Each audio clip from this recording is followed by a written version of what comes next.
Tumetembelea jengo moja ambalo limejengwa kwa gharama ya bilioni 5. Jengo ambalo limewekwa wodi za watoto, lakini zimewekwa na maabara.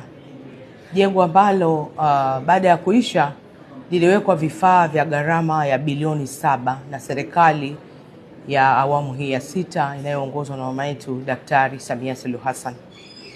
Uwekezaji huu umesaidia, kwanza sasa watoto wanafanyiwa operation katika wodi hiyo, na watoto mahututi tumeona pale watoto waliofanyiwa operation wamefanyia mpaka sasa wameweza kufanyia watoto 350 operation, lakini kipekee kabisa watoto hawa wamefanyiwa operation bure kwa mchango wa serikali, lakini na wadau waliochangia.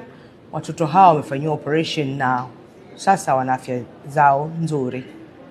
Hawa ni watoto wadogo ambao wako kwenye jamii, wamezaliwa na matatizo mbalimbali ikiwemo matundu kwenye moyo, ESD na VSD, ambayo kwa kweli watoto hawa ukuaji wao kwenye jamii huwa unasumbua kwa sababu dalili yao kubwa ni kuchoka, hasa hapo wanapokuwa wanacheza na wenzao.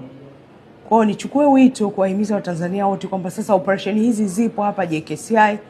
Unapoona humuelewi mtoto wako akicheza kidogo anachoka, hawezi kucheza sawa na kasi ya wenzao, na mara nyingine kupata maambukizi ya kifua ya mara kwa mara, kukohoa, basi umlete hospitali mapema, na JKCI wanafanya hizo operation.